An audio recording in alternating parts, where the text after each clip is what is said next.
Hi everybody, welcome to this new video. Today we are gonna speak about my new macro flash setup, which is called with the weird name KuangRen Macro Twin Lite KX-800, which is commercialized by LAOWA, the brand LAOWA, that you might know, at least here in Switzerland. So first of all, I have to say that this video is in no way sponsored by anyone or anybody. This is just a flash that I bought myself, like everybody, for a price at the time was like 250 francs, which is like $250 more or less. So this video will be split in two parts. The first one is a test and unboxing of this flash, obviously, and the second part is dedicated to some do-it-yourself diffuser that I built for this flash, because like you'll see, this is a little spoiler alert, but like you will see in the test, the light of this flash is, in my opinion, way too strong and way too direct, and makes kind of harsh lightning on your subject, especially if it's bugs or leaves or natural subject out there, which tends to be a little bit shiny. So if you already own this flash and are interested only by the diffuser I made, I suggest you go directly to the second part of this video. I will link it just right here, so you don't lose time watching what you already know. So first of all, a little word on why I chose this flash. Well, I used to use a normal kind of macro diffuser that I bought online, which was made by a guy that sells that kind of diffuser on Instagram. But well, this is just a diffuser normal that you can plug on a standard Cobra flash that goes straight on your camera. Well, I love this method and I will probably still use it in the future, but I wanted something more flexible in terms of where you put your flashes. With this one, the flash is always at the front and comes from the top, obviously. But I just wanted something more flexible where you could place differently the flashes. That's why I tried, I was interested in this KuangRen LAOWA setup. Now, I didn't want to buy the macro flash systems that are made by Nikon or other brands, because first of all, I thought they were very, very expensive, and I read as well that the light was very, very direct, and I definitely didn't see an easy way to build some diffusion around them. I'm speaking obviously of this flash system that goes straight at the top of your lens, that you probably already have seen. So first thing first, let's just unbox this flash. As you see, it comes in a carton box with no fancy packaging, and I think this is great. We have already way too more plastic in the nature out there. Just some protection here that you could basically use for diffusion, and then here is the beast, just with some small plastic protection, and it comes like this, and two arms with a flashlight on both of them, obviously, and a LED light here just to help your camera or yourself focusing when there is not enough light out there. So this is just a normal flash, all manual. There is no TTL system in it, and you just, like every flash, plug it at the top of your camera like this, and then basically you can of course move the flash around your subject, like we'll see later on outside in this beautiful sunny afternoon. Well, the plastic, first of all, is like a little bit tacky. I mean, it's not top quality plastic, but well, feels kind of tough and well built anyway. I'm more afraid about the arms here, that I believe if you move them a lot from one way to another might yeah, hurt the wire that's inside. But well, we'll see that later on as well. Okay, so the buttons at the back of the flash are quite simple to understand. There is the on-off commutator, so let's turn it on, and then you'll see here you can with the minus and plus button set up the left flash and the right flash independently, so you can turn it down to 1 on 128 power up to full power, and you can do it on both sides independently, which is great to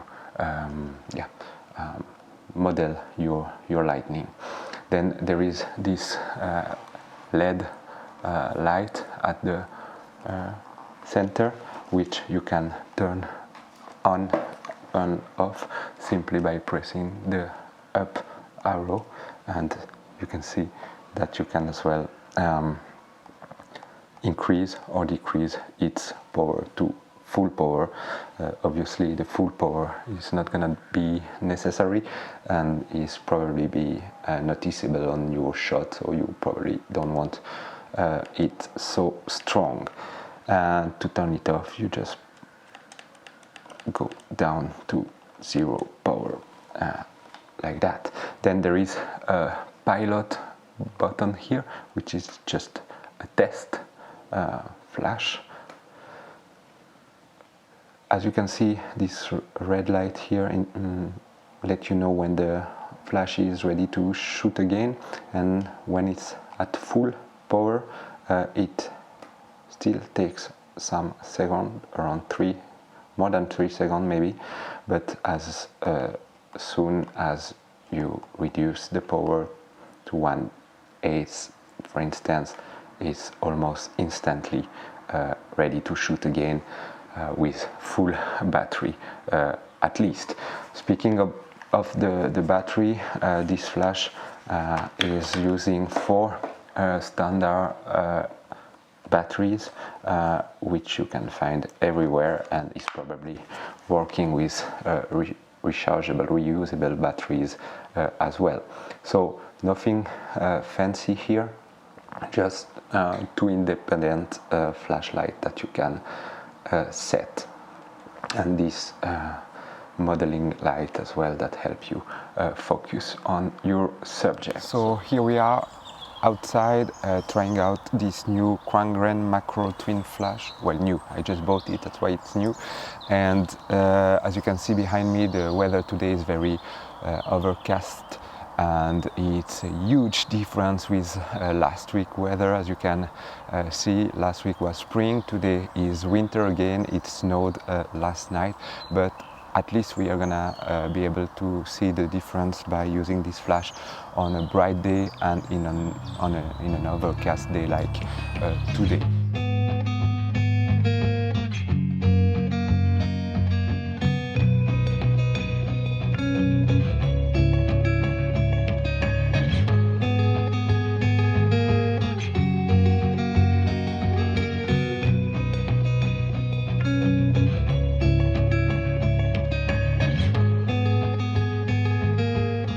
So I mounted this flash on my Nikon Z6 II camera with the micro Nikkor 105mm macro lens that you probably know is if you are a Nikon user. Speaking of the setting first, this flash produces a light of 5600 Kelvin, so you probably want to set up this number as your white balance on your camera.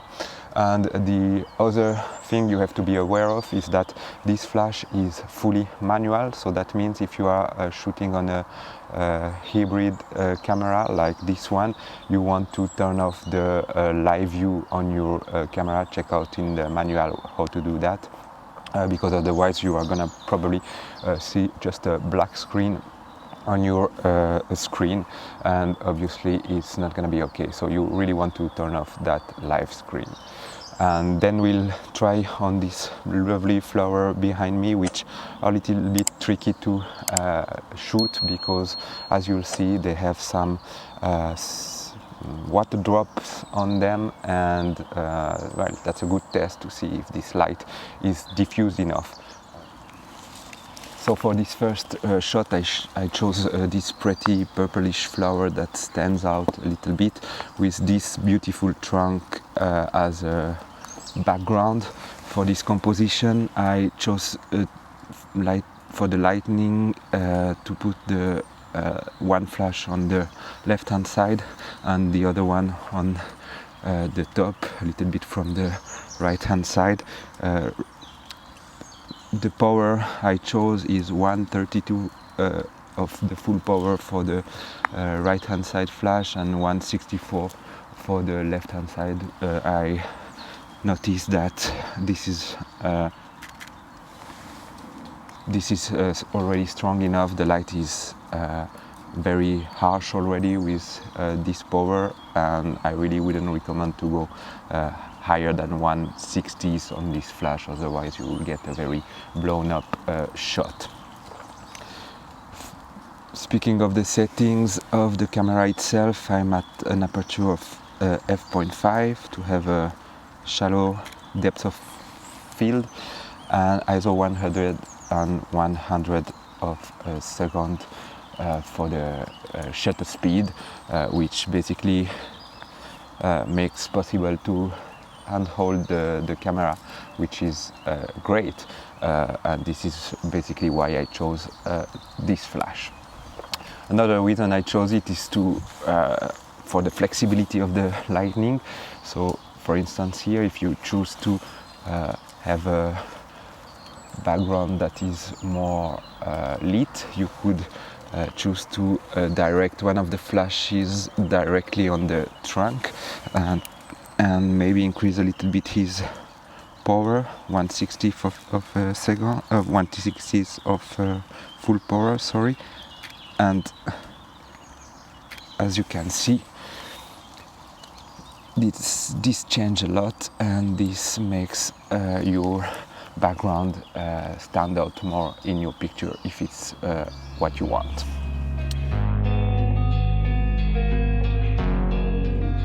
So for this second subject I chose to try these flashes on a true, technically speaking, macro shot, so with a 1:1 magnification ratio.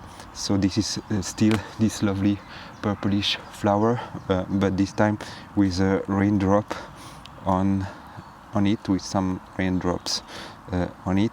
So the tricky part here is gonna be to see how these very reflective raindrop handle those flashes.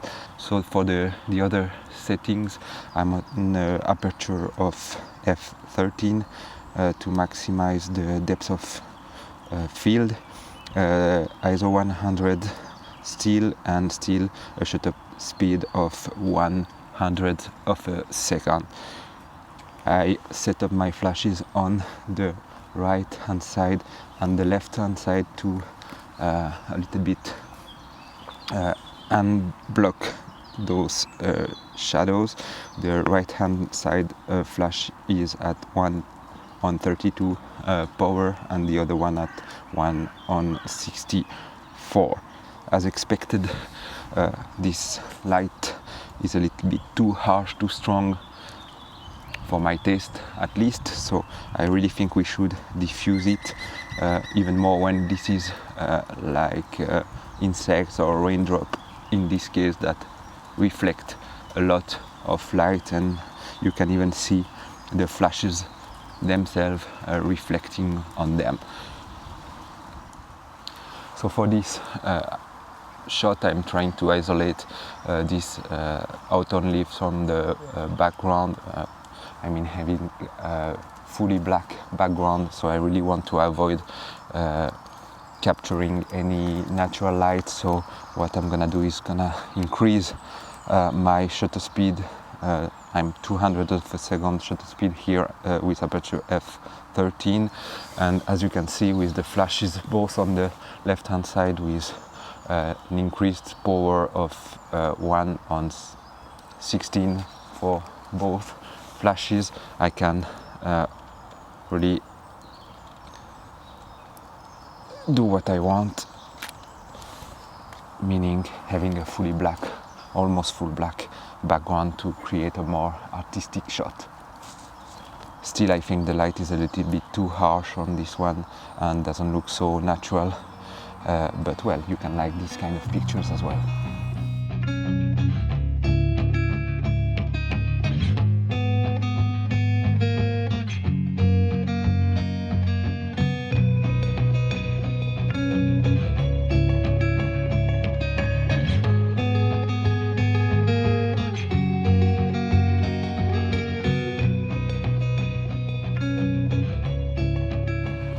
Okay, so to sum up these few days spent with using this macro flash, I can say that what I really enjoyed about it is its flexibility, its versatility that allows you to really precisely place both flash heads where you want and to light your subject in a very, very creative and artistic way, which is great.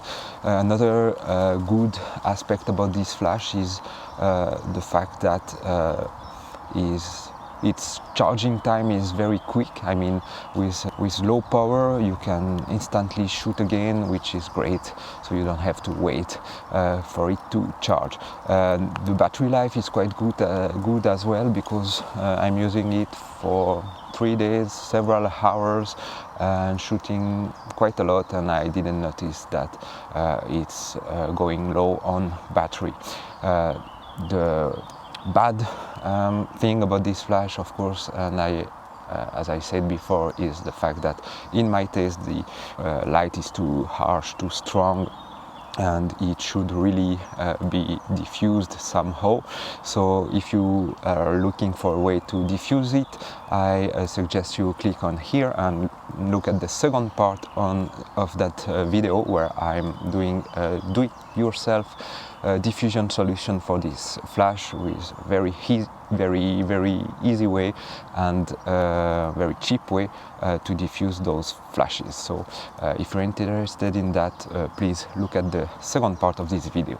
If you enjoyed it, please give me a thumb up. It's always nice, and of course you can comment it if you want to share your experience about this flash or another macro flash. I think everybody would be interested.